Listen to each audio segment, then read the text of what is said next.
Glórias a Deus. Mais uma vez, a paz seja convosco. Amém. Amém.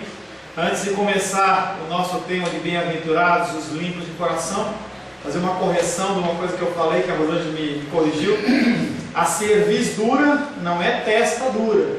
Cerviz dura é pescoço duro que não se curva à vontade de Deus das pessoas.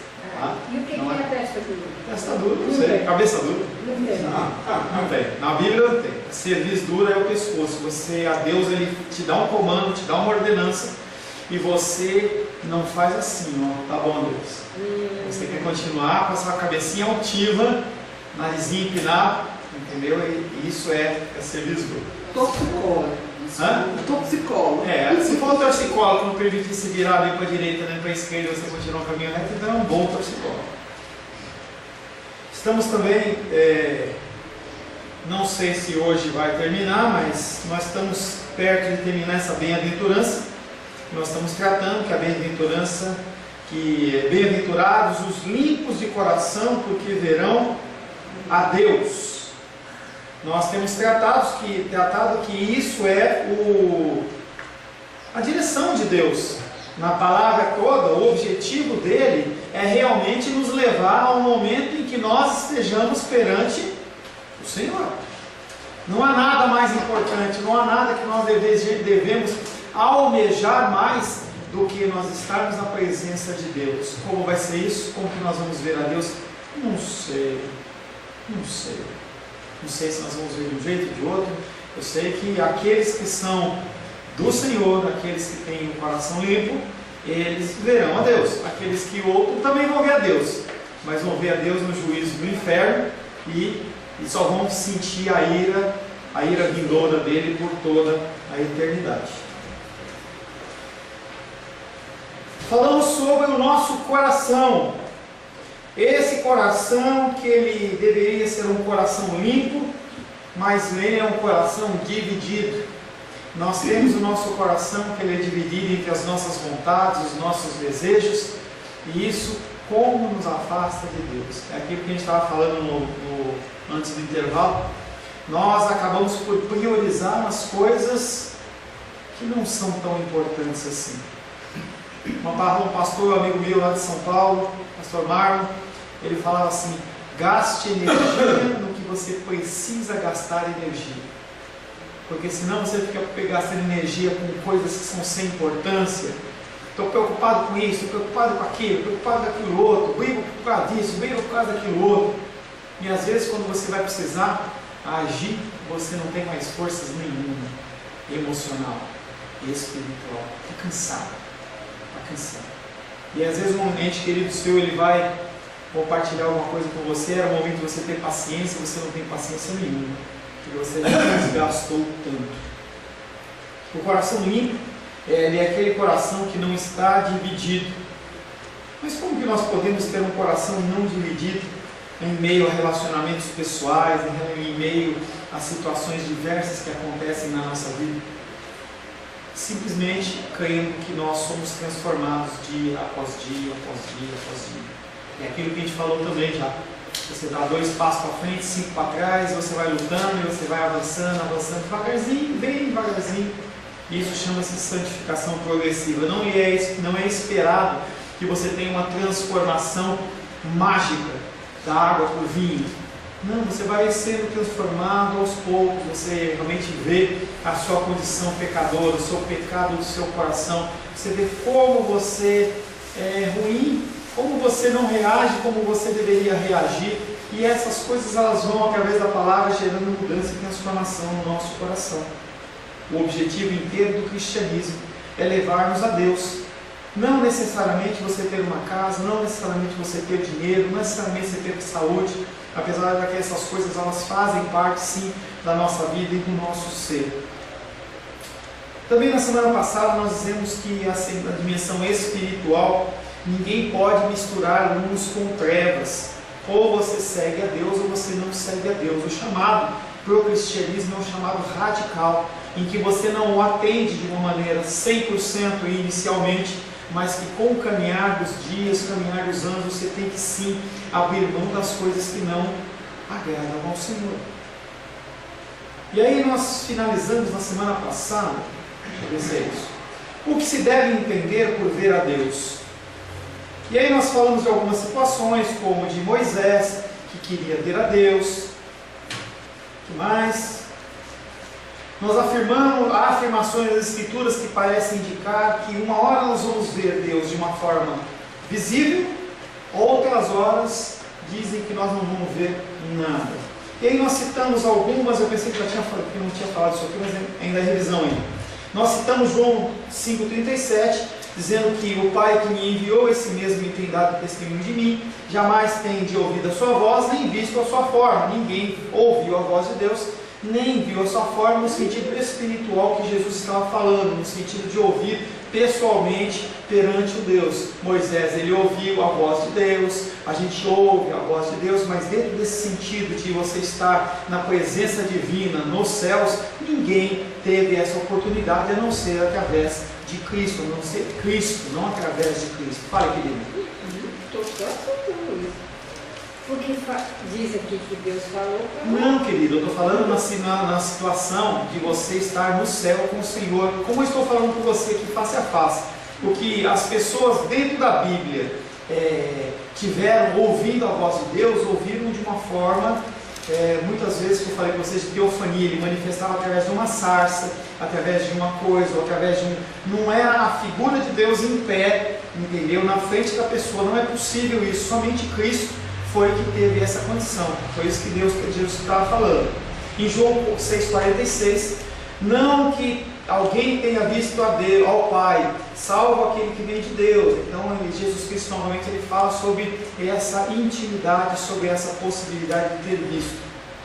E João capítulo 1, verso 18, ninguém jamais viu a Deus, a não ser aquele que está no seio do Pai, é quem o revelou. Tal como sucede a todas as bem-aventuranças, ela sempre se cumpre parcialmente, ainda nessa existência terrena. Nós temos os elementos divinos revelados a nós de uma maneira parcial, como a voz. Você pode ouvir através da palavra, você pode ouvir através do vento, através da natureza, você pode ter uma contemplação da glória do Senhor de uma maneira parcial.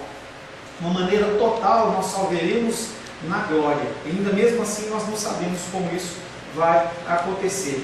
Até porque nós não temos como entender com a nossa mente, nós não temos como descrever com as nossas vozes o que nós vemos ou o que nós não vemos. Quando nós estudamos Ezequiel, se você lembra, quem estava aqui, Guilherme não estava com a gente ainda, meia noite, eu acho.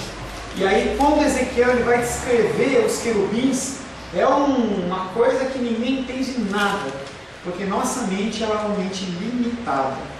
E nossa mente, por ser limitada, ou você aceita pela fé e cultua esse Deus pela fé, ou você faz como os israelitas, que precisavam de algo para se ater e eles constroem um bezerro de ouro. Aquela cena para mim ainda não desce muito pela minha garganta, não engoli muito bem, em que Arão, sendo sumo sacerdote, naquele momento ali, em que ele permite que as pessoas desejam, entendem, e ele trabalha para construir um bezerro de ouro para aquele povo. Eu não entendi aquela situação. Por que Arão também? Ele é um homem que estava junto com Moisés, ele via a manifestação de Deus e não entendo. É uma coisa que eu vou questionar para Arão, vai ser isso. Por que você permitiu que o povo construísse bezerro de ouro? Tá. Porém, existe também um outro modo de sentir que Deus está próximo, de conhecê-lo e regozijar-se com a sua presença. Nós já temos falado de algumas maneiras. Hebreus 11, 27, por favor. É a forma mais real que o cristão tem a ver ou ouvir Deus nos dias de hoje. Hebreus 11, 27. Pela fé, ele abandonou o Egito, não ficando amedrontado com a corda do rei. Antes permaneceu firme como quem vê aquele que ele disse. Pela fé. Hebreus ele fala muito sobre a fé. Como que você pode acreditar num Deus que você não vê? Será que não é uma loucura? Perante a sociedade moderna, como você, cada vez mais a gente vai evoluindo, se você olha e você tenta entender com a mente de uma pessoa do mundo, realmente é uma loucura. E você confiar em um Deus que você não vê, parece que você está ficando louco. Pela fé, Moisés abandonou o Egito. Entenda essa situação. A dos reis estava conversando com ela no intervalo, ela falando que quando ela lê a Bíblia, ela fica escrafunchando, né? Por que é assim, quanto tempo e tal. Escrafunchando um pouco esse versículo. Pela fé, Moisés, Moisés, abandonou o Egito. O Egito era o que naquela época? Um país mais próspero. Era o país mais rico. Moisés, quem era naquela corte? Ele era o filho adotado, mas era o filho da filha de Faraó. De uma certa maneira, ele era o neto de Faraó. Ele tinha o melhor, os melhores ensinos, a melhor alimentação, a melhor proteção. Mas ele, pela fé, ele abandonou o Egito, não ficando amedrontado contra a cólera do rei. Aquele país que era o mais forte, o mais poderoso, poderia simplesmente ou facilmente delegar um pequeno exército para ir atrás, capturar ele e ir encontrar. Não é que nem hoje que a pessoa ela sai daqui e ela anda 1000 quilômetros. Não. A partir do momento que Moisés saiu do Egito, ele poderia ter andado talvez 100 quilômetros. Algo facilmente alcançado com cavalos, com carros aparelhados. Mas ele, pela fé, abandonou o Egito, não ficando amedrontado com a cólera do rei. Antes, permaneceu firme. Permaneceu firme no quê? No entendimento de que Deus estava no controle. Entenda que essa situação aqui é uma situação anterior àquela manifestação teofânica de Deus através da sarça ardente. Ele não tinha visto o sobrenatural ainda. Era algo que o Senhor Deus colocou no seu coração e colocou no coração dele, colocou no meu e no seu. Não são coisas que são explicáveis.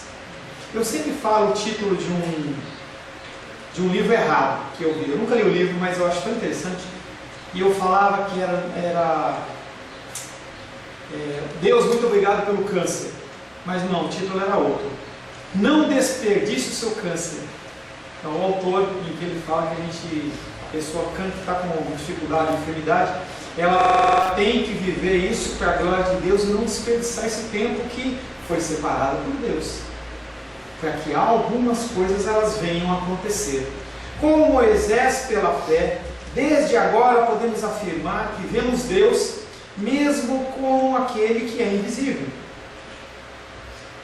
Também podemos ver a Deus através das nossas experiências, em suas graciosas atividades conosco. Como Deus é bom. Como Deus ele age na minha vida e na sua vida, nos trazendo o alívio, nos trazendo a provisão, nos trazendo o cuidado. Nós podemos ver a Deus através dessas ações. Não é verdade que dizemos que podemos ver a mão do Senhor nisso ou naquilo? A gente vê algumas situações e a gente fala assim, só pode ser Deus. Só pode ser Deus. Isso também faz parte da visão de Deus.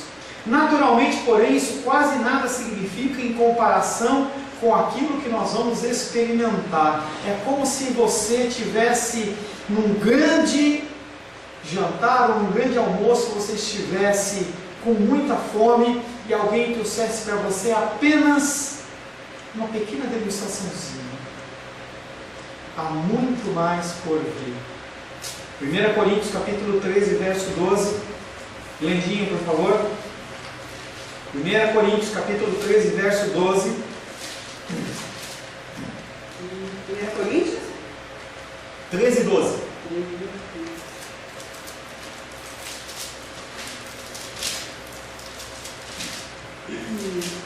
Porque agora vemos como em espelho, obscuramente, então vemos face a face.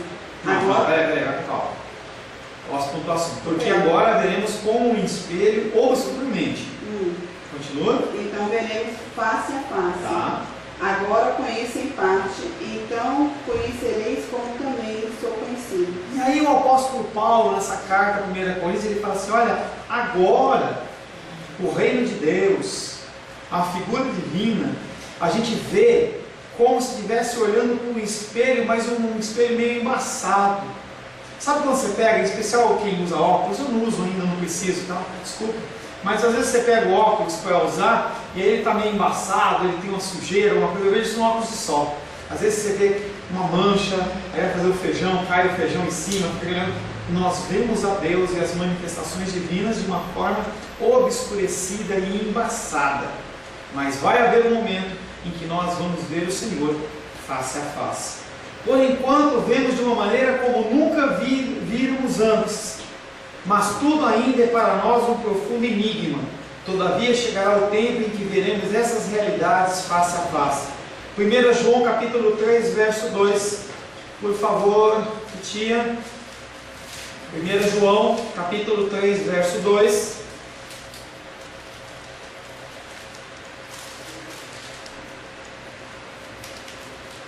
Amados, 3:2, né? 3:2. Amados, agora somos filhos de Deus, e aí nos manifestou o que havemos de ser. Sabemos que quando Deus se manifestar, seremos semelhantes a Ele, porque haveremos de ver como Ele é. Você consegue ler esse versículo e entender o que ele está falando ali? Amados, agora somos filhos de Deus. Você já não é mais filho do mundo, você é filho de Deus. E ainda não se manifestou o que haveremos de ser na manifestação da glória. Sabemos que quando Ele se manifestar, Jesus Cristo, como na segunda volta, seremos semelhantes a Ele, porque haveremos de vê-lo como Ele é. Aquela visão de Pedro e João, lá no Monte da Transfiguração, em que Jesus Cristo, ele tinha aquela face alva como a neve, as vestes brilhantes, um negócio maravilhoso. Nós vamos poder vê-lo como ele é. Aquela mesma experiência que Pedro teve, nós também haveremos de ter, porque nós não seremos mais neste corpo, com esse jeito, com esse coração, com essa pecaminosidade que nós temos. Não há que duvidar que essa é a mais maravilhosa declaração que já foi feita aos homens, isto é, que você e eu, apesar de vivermos todos os problemas e tribulações desse mundo moderno, haveremos de ver Deus face a face. Vai ser uma coisa muito legal. Eu acho que as pessoas, nos dias de hoje, elas ficam procurando uma montanha russa ou procurando um pico. Ontem eu estava vendo um programa lá das pessoas dos resorts de inverno mais bonitos e mostra a pessoa indo de helicóptero para um lugar para fazer um esqui.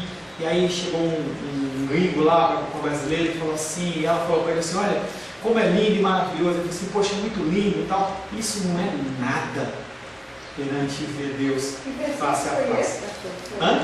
Esse que veremos a Deus em João 3. 1 João capítulo 3, verso 2.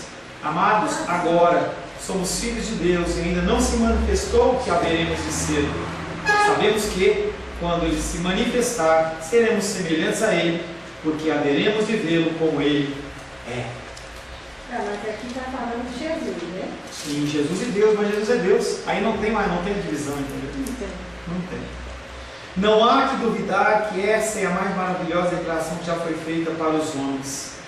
Você e eu estamos destinados a ter uma audiência na sala do trono do próprio Deus. Você e eu estamos sendo preparados para chegar à presença do Rei dos Reis.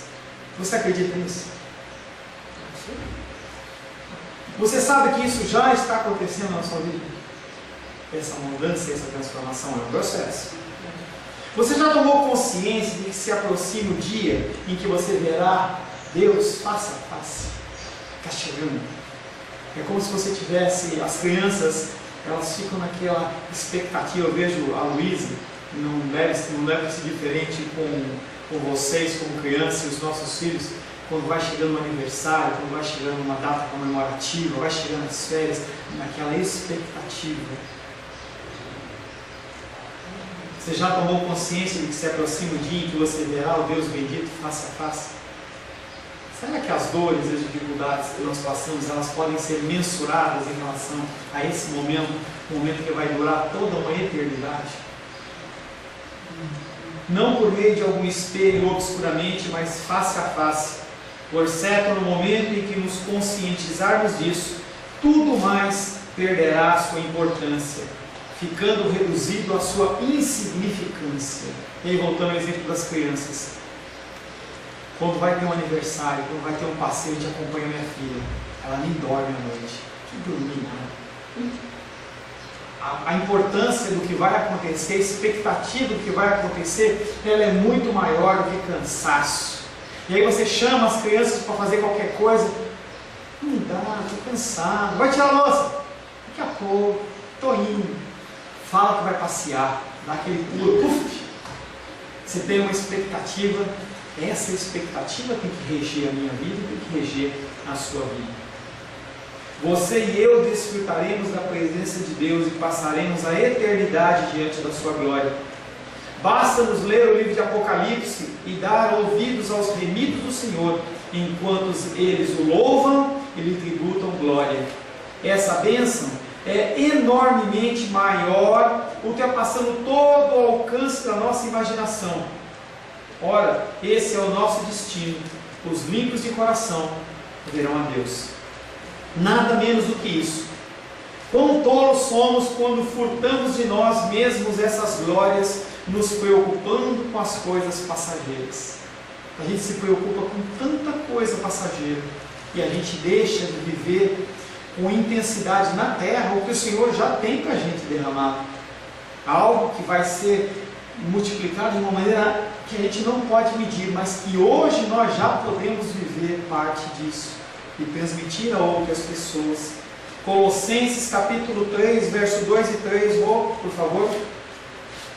Colossenses capítulo 3, verso 2 e 3. Apóstolo Paulo, numa carta à igreja de Colossos.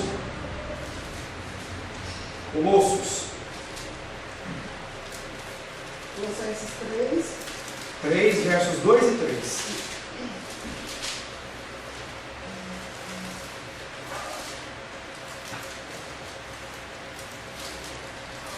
Rosângela? Não sei, pastor, mas tem. Tá. Pensai nas coisas lá do alto, não nas coisas que são aqui da terra, porque morreste e a vossa vida está oculta juntamente com Cristo em Deus. O apóstolo Paulo olha para a igreja de Colossos e fala: para de se preocupar com as coisas naturais, olha para as coisas do alto. E aí ele olha para ele e fala assim: vocês já morreram. Não, pastor, eu estou vivo. Não, você está morto. Não, estou vivo. Não, nós estamos mortos. Em Cristo nós estamos mortos. Nós estamos mortos porque quando você aceita Cristo, tudo já se passou. Tudo se fez novo. Mas pastor, eu vejo essa situação minha, o meu jeito, o meu falar, está mudando. Dentro do tempo de Deus já aconteceu. E está acontecendo paulatinamente na nossa vida, que nós vivemos aqui na terra. Você vive à espera dessas coisas que são invisíveis e eternas? Você passa tempo meditando a respeito da glória que por você espera? Se a gente parasse de se lamber as nossas feridas e começasse a olhar para o que tem por vir, que lindo. Eu vou ver se eu consigo fazer isso, mas é difícil. Eu sei, mas é um exercício. É um exercício. Se a gente começar a fazer isso, é por isso que a gente olha para homens e mulheres de Deus que nos parecem mais especiais, é porque eles entenderam isso. E aí a gente para de se preocupar com tantas coisas e começa a olhar para o que há por vir. É como a figura do parto, em que o Senhor, quando Ele fala assim que nas dores de parto, a mulher ela parece que ela vai morrer, mas quando a criança nasce, tudo valeu a pena. É esse sentimento que o Senhor quer que a gente tenha ainda em dores de parto. A expectativa de que sim, é melhor e que vale a pena. É difícil isso, né? Mas é difícil, mas cristianismo é isso. E muito mais para vocês mulheres que tiveram filho. Porque o exemplo é esse, eu nunca tive, nem vou ter. E assim que é mesmo, sabe por quê, pastor? Se eu me olhasse um tempo atrás, questionadora, reivindicadora de tudo. E hoje eu estou bem mais macia. Mas o Senhor, Ele vai nos quebrando. Ele vai nos quebrando, é que nem massa de bolo. Você vai lá e fica sovando ela, né? De pão. Pá, e sobe e tal. De bolo quando a batedeira, ou não? Para misturar as coisas lá. Às vezes tem um caroço, tem uma pelota, tal. O Senhor, Ele vai quebrando isso. Hã? Você já fez bolo? Eu não, mas já vi você fazer. Ó. Pelo menos eu vejo lá no Masterchef, Mini-Chef, Super-Chef, Chef, tem tudo de chefe. Eu vejo os caras colocando lá, eu vi lá ontem o cara estava fazendo um molho especial para ele lá, para a comida dele lá. Ele esqueceu o frango. O frango acabou ficando cru por dentro, ele quebrou a cara. Mas o molho estava bom. Não adiantou nada ele fazer um molho bom.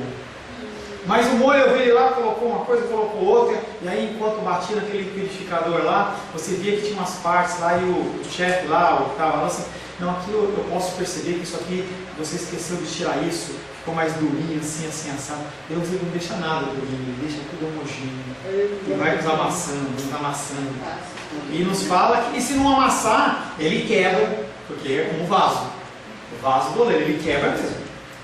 E aí a pessoa olha para Deus e fala assim, Deus, quebra-me, me faz de novo. Depois Deus quebra, o cara reclama, Deus, por que você está quebrando? Você pediu.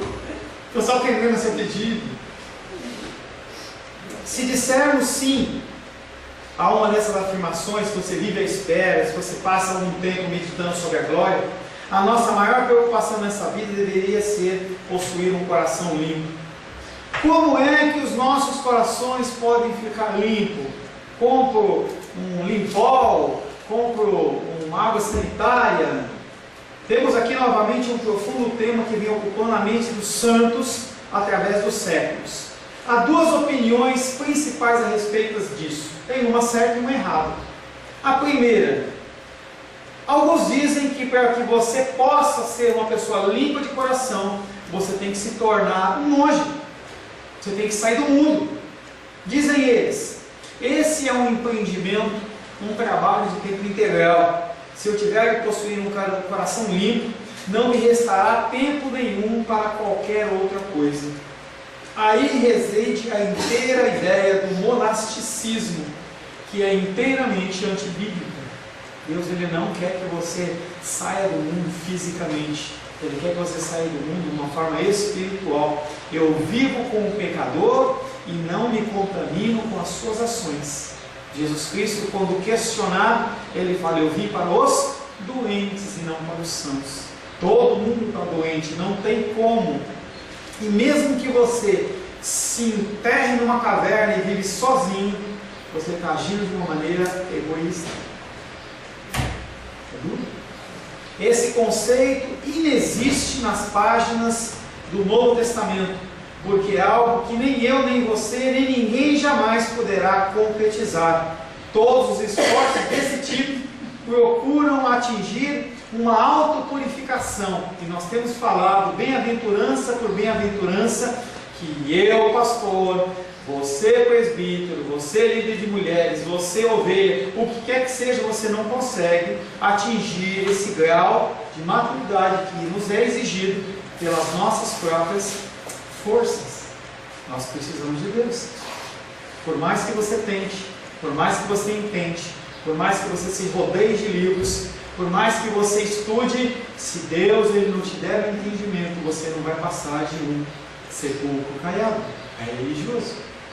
E que você vai usar muitas vezes a palavra de Deus para machucar, magoar, para cercear direitos e desejos e vontades das pessoas, como por exemplo comida e bebida. Em que a palavra de Deus, isso é um tema muito polêmico, a palavra de Deus não diz que você não pode tomar bebida alcoólica. Não diz que você não pode se embriagar. E é uma coisa muito diferente uma coisa da outra. Culturalmente, no Brasil, um crente que bebe é olhado por muitas pessoas como uma pessoa pecadora. Agora, se esse mesmo crente ele for para Portugal, os crentes lá tomam vinho à vontade. Se eles forem na Alemanha, eles vão ver que os cristãos eles tomam cerveja e tomam muita cerveja. Dependendo do país, o fumo, por exemplo, não é um vício, é uma característica. Nós temos Charles Spurgeon, que é um dos maiores pregadores cristãos da nossa época contemporânea, em que ele teve a primeira mega igreja com 10 mil pessoas, e aquele homem fumava muito charuto, era cultural. O que nós não podemos ter é essas coisas nos prendem. E quando você lê a palavra de Deus de uma ótica humana, você começa a estabelecer normas e procedimentos prendendo as pessoas, cabelo curto, cabelo comprido, saia, calça, maquiagem, não maquiagem, não tem no Bíblia. A pessoa ela dá a interpretação que ela quer, porque ela não leu segundo a ótica do Espírito, que é toda a tônica do Novo Testamento através da palavra de Jesus, e que Jesus está querendo falar assim: a Bíblia e o Antigo Testamento ele tem que ser seguido sim, mas segundo a ótica do Espírito e não segundo a ótica dos líderes. Que Jesus Cristo olhava para aqueles homens e falava assim: vocês mandam fazer isso, mas nem com o dedo mindinho vocês querem mexer e tentar empurrar essas pedras, mas para os outros vocês exigem. Esse método de você se isolar, esquece. Não acha num contexto, por exemplo, de você sair da igreja, não vou mais congregar, vou fazer um culto com a minha família. Não faça isso. Faça o culto familiar com teus familiares, mas não saia da igreja. Você precisa de uma pessoa que te oriente, uma pessoa que segure a tua rédea, te corrija quando necessário. E uma coisa que nós não fazemos com nós mesmos é corrigir a nós mesmos. Nós deixamos, como Zeca Pagodinho fala, deixa a vida me levar, a vida leva eu. Isso não é coisa de cristão. Não Zeca Pagodinho, mas sim essa teoria de vida. O segundo método é o método bíblico, totalmente contrário àquele que nós expomos. Este é um método que, conforme a palavra nos ensina, tudo quanto você vê e eu podemos fazer é tomar consciência da negritude dos nossos corações, conforme eles são por natureza. Cada dia que passa você tem que ver que seu coração é cada vez mais negro. Essa mudança é uma mudança que vem a partir do Espírito Santo, mas essa certeza é uma certeza que é constatada por você e por mim, a partir do momento em que a ótica ela vai melhorando. E aí a dos leis falou que ela vai fazer essa cirurgia, que ela vai ver um pouquinho mais, ela vai se esforçar mais, mas dentro de um contexto melhor, seria cada vez a gente fazer as coisas para poder enxergar mais. E a palavra de Deus ela tem esse objetivo, fazer com que nós nos enxerguemos mais, e mais e mais. E aquelas ações que parecem lindas, puras e maravilhosas, você começa a ver que não é bem assim. Davi entendeu isso. Por isso que mesmo adulterando, mesmo assassinando Urias e fazendo outras coisas erradas, o Senhor olhava para ele e falava assim: ele é segundo o meu coração. Salmos 51:10, abre aí por gentileza. Salmos 51:10.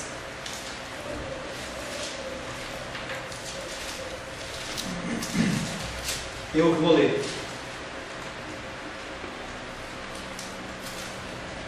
Salmos 51:10 diz, Davi dizendo: cria em mim, ó Deus, um coração puro, e renova dentro de mim um espírito inabalável.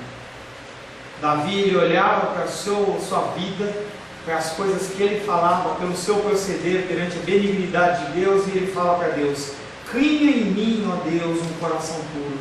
Deus, se o Senhor não fizer isso, já era. Além de criar o coração puro, renova dentro de mim um espírito inabalável. Ele sabia que ele tinha um espírito renovável, mas aquele espírito, se ele não fosse fortalecido, a carne de Davi iria dominar sobre o espírito. Nós somos dependentes do Senhor, nós precisamos de Deus. Senhor Jesus, nós, como salmista Davi, nós queremos pedir ao Senhor que o Senhor crie em nós um coração puro, que o Senhor renove dentro de nós um espírito inabalável, para que nós possamos encontrá-lo, para que nós possamos ver ao Senhor face a face. Nós nos rendemos ao Senhor em nome de Jesus. Amém. Glória a Deus.